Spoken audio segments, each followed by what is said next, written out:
அவசரமான செய்தி, இது அவசியமான செய்தி. பரிசுத்த ஆவியானவர் எல்லாருக்கும் வேணும். பரிசுத்த ஆவியானவர் எல்லாருக்கும் வேணும்.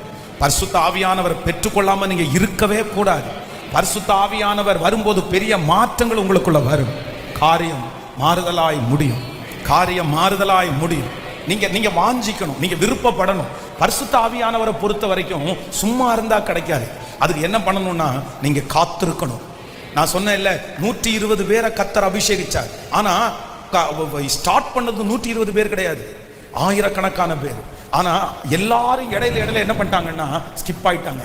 ஆனா 120 பேர் மட்டும் என்ன பண்ணாங்கன்னா காத்திருந்தாங்க, வெயிட் பண்ணாங்க.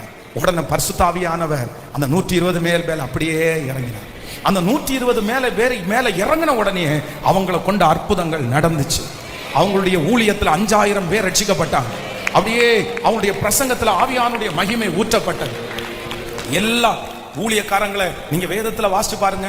அவ்வளவு பலவீனமா இருந்தவங்க எல்லாம் எப்படி ஸ்ட்ராங் ஆனாங்க தெரியுமா? ஹோலி ஸ்பிரிட், பரிசுத்த ஆவியானவர் வந்த உடனே அவங்களுக்குள்ள ஒரு பெரிய தைரியம் வந்துருச்சு. உங்களுக்கு ஆவியானுடைய தொடுதல் உங்களுக்குள்ள வேணும். வாலிப தம்பி தங்கச்சி, உனக்குள்ள கண்டிப்பா ஹோலி ஸ்பிரிட் வேணும். ஹோலி ஸ்பிரிட் வேணும். நீ கண்டிப்பா பரிசுத்த ஆவியானவரை நீ பெற்றுக்கொண்டுதான் ஆகணும். நீ பெற்றுக்கொண்டாதான் நீ நல்லா இருப்ப. அதனால இன்னைக்கு இருக்கிற பிள்ளைகளுக்கு கை தட்டுறதுக்கு விருப்பம் இல்லை. இன்னைக்கு இருக்கிற பிள்ளைகளுக்கு அந்நிய பாஷையில பேசுறதுக்கு விருப்பம் இல்லை. இல்ல, அந்நிய பாஷை அனுபவம் ஒரு பெரிய அனுபவம். நீ வெட்கப்படவே கூடாது. நீ அதான் ஆண்டவர் சொல்லும் போதே என்ன சொல்றாருன்னா, நீ வெட்கப்படாத ஊழியக்காரனாயும். ஃபர்ஸ்ட் நமக்குள்ள என்ன இருக்கக்கூடாது? ஜெபிக்கிறதுக்கு வெட்கம் இருக்கக்கூடாது. ஏசப்பா பிள்ளைன்னு சொல்றதுக்கு வெட்கம் இருக்கக்கூடாது. நான் திரும்ப கேட்கிறேன், நம்ம ஏன் வெட்கப்படணும்? கண் இருந்தும் காணாத, காது இருந்தும் கேட்காத, அந்த மாதிரி நினைக்கும் போது ஏன் ஆண்டவர் எதுல குறைஞ்சு போயிட்டார்? ஏன் வெட்கப்படணும்? வெட்கப்படக்கூடாது.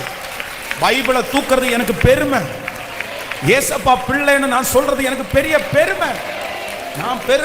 நான் ஆராதிக்கிற தெய்வம் உண்மை உள்ள தெய்வம். அவர் மரித்தும் இன்றும் பேசுகிற தெய்வம். அதனால நான் கிறிஸ்தவன் சொல்றதுக்கு எப்படி நான் வெட்கப்படலாம்? அதை ஆண்டவர் விரும்பவே மாட்டார். அதனால இன்னைக்கு 7 விதமான ஊழியத்தை இந்த பரிசுத்த ஆவியானவர் சொல்றார். சோ ஆண்டவருக்கு சித்தமானா உங்களுக்கு வர்ற